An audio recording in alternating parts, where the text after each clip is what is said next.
Senhor presidente, nobres pares, primeiro que faltou aqui nos vídeos qual é a fonte, né?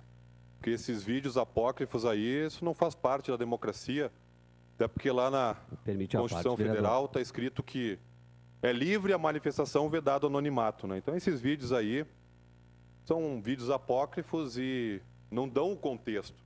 Porque quem faz esses vídeos são aqueles que gostavam de um país subalterno aos Estados Unidos, aos Yankees, que queriam implementar a agenda da ALCA no país e tinham, inclusive, uma base militar dos Estados Unidos lá na base de Alcântara, no Maranhão.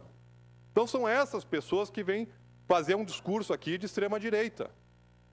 Porque fica fácil para aqueles e aquelas que vivem no muro. E é importante colocar, porque o Partido Republicano Brasileiro faz parte da base do governo Dilma. Tem o Ministério dos Esportes, está lá juntinho com o governo, está junto com o Sartori.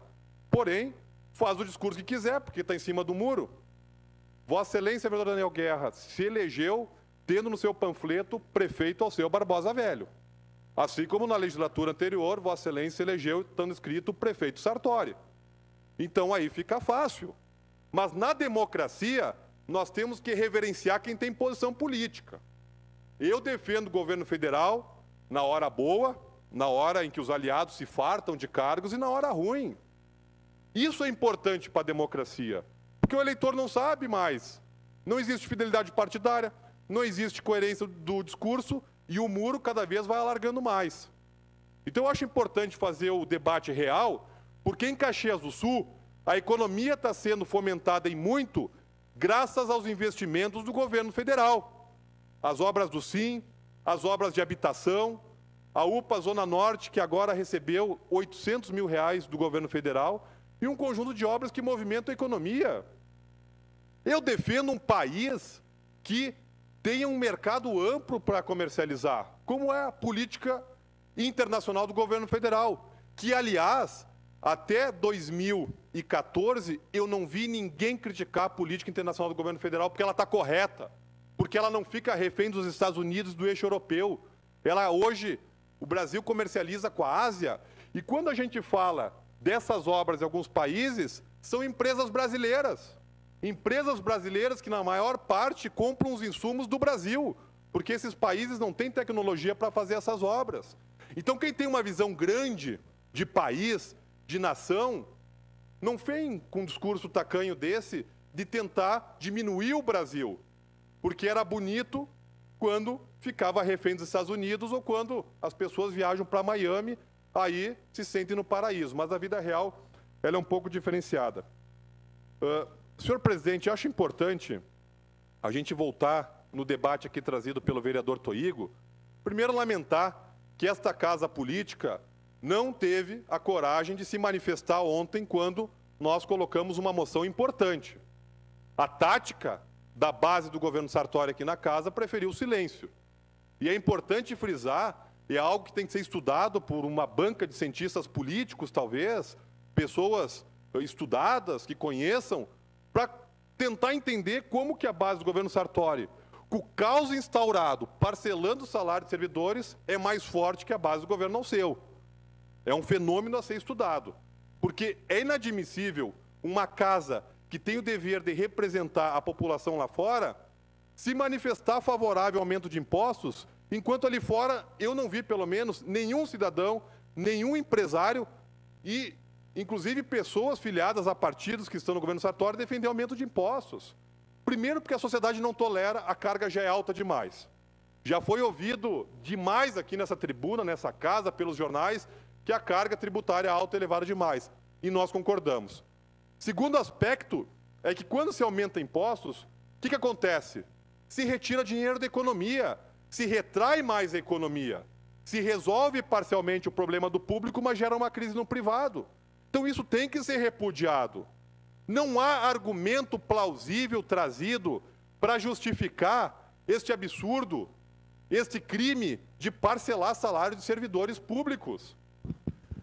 Então o que nós precisamos de fato é que os representantes do povo o façam, porque vir aqui fazer um discurso proselitista, a favor do parcelamento, embora isso fique nas entrelinhas, ninguém tem coragem de defender isso abertamente, isso é um desserviço à população.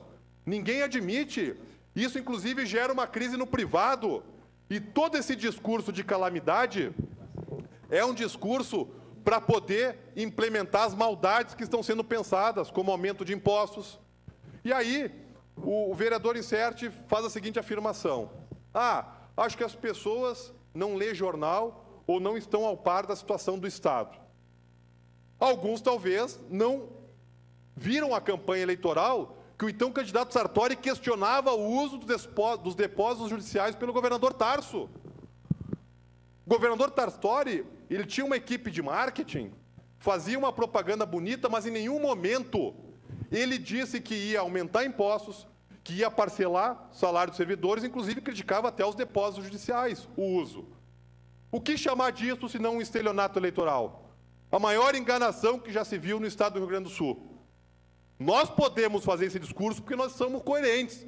O nosso projeto foi derrotado nas eleições e nós, humildemente, nos colocamos na oposição.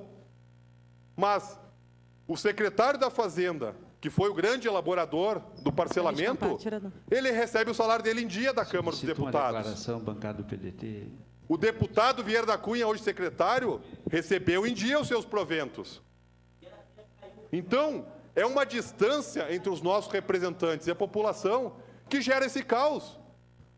É inadmissível um Estado que estava em movimento, fez obras em Caxias, fez escolas, acabou com o pedágio, entregou a Maesa, que é um grande patrimônio hoje, que vai ser do poder público municipal. Era um governo que tinha uma dinâmica de obras, de valorizar os servidores públicos. Aí, da noite para o dia, do dia 31 de dezembro para o dia 1º de janeiro, mudou, virou outro Estado. E virou, sim, porque aqueles que lá em 98 fizeram aquele malfadado acordo, hoje tentam vender uma versão mentirosa para a população que eles não têm nada a ver com aquele acordo. E quando se fala do bloqueio das contas do Estado, é porque se desconhece o direito, principalmente a parte do direito contratual, porque está lá no contrato assinado. Inclusive, se o governo federal não fizer isso, pode ser responsabilizado por não cumprir os contratos. Então, são questões que nós temos o direito e tem o dever de passar a informação correta para a população gaúcha. Vereadora Denise, por favor. Bom, vereador Beltrão, acho que o senhor traz várias informações e aqui a gente sabe a posição aqui do vereador Daniel trazendo esse tipo de obras é um ataque, sim, a um regime político de esquerda, e é nesse sentido que ele se movimenta. Mas é importante, acho que faltaram aqui obras nos Estados Unidos, inclusive, vereador, o senhor que gosta muito do modelo norte-americano, acho que deveria mostrar também algumas obras norte-americanas que foram financiadas pelo governo federal. E sobre a questão do governo do Estado, é importante também trazer que os servidores estão, sim, passando por necessidades. E as mobilizações deles são justas. Eu tenho acompanhado as mobilizações, tenho ido, inclusive, os funcionários da SUSEP estão parados já há 3 dias, na frente do presídio da PIX. A gente tem visto a Brigada Militar se mobilizando também, os seus familiares, a Polícia Civil, hoje, durante a manhã, na madrugada, pararam o transporte público, num sinal de que toda a população tem que pensar nesse tema, embora algumas pessoas tentam dizer de que a segurança está tudo certo, né? Só que a gente está vendo que a segurança na nossa cidade, não só na nossa cidade, no Estado está um caos. Eu diria que a gente está quase em estado de sítio, né? Hoje os bancos nem abriram. Então, o que a gente está vendo? A cidade está um caos e o governador tem policiamento na sua casa. Tem polícia militar cuidando da sua casa. Então, assim, a população não tem segurança, a população está aí morrendo, os profissionais de segurança estão morrendo, e o governador simplesmente resolve parcelar o salário. E resolve sim, porque existe já parecer do Tribunal de Contas dizendo de que existia dinheiro para pagar os funcionários, já existe várias posições nesse sentido, então essa foi uma escolha política. E o governador Sartori decidiu cortar botar na carne do servidor público, aquele que está na ponta sustentando o serviço público. E aqui, quem não consegue ver isso, ou quem quer jogar a crítica para o governo federal, quer defender essa política, assim, de fatiamento do servidor público. É fatiar o serviço público e não valorizar. Então, quem não está lutando do lado do servidor, joga para um lado, joga para outro. Agora, lutar junto com o servidor, eu não vejo muitas pessoas participando de atos aí, estando junto com os servidores. Obrigado, vereador. E não vi ninguém criticar aqui, e desafio alguém que venha criticar, que o valor agora que Caxias captou de 50 milhões da comunidade andina. Aí o Brasil subsidiar Caxias do Sul com obras dos países irmãos é bonito. Aí quando o Brasil investe 3 bilhões na África, mas o Brasil recebe como retorno 15 bilhões, 5 vezes mais, isso se desconhece, ou se faz por desonestidade intelectual. Então, não adianta, cada vez mais fica mais claro que nós precisamos de uma reforma política. Nós precisamos que as pessoas caiam do muro, assumam posições e tenham coerência. Porque fica fácil criticar todo mundo, não assumir governo nenhum, mas tá lá no governo federal, lá mamando nos cargos. Obrigado, senhor presidente.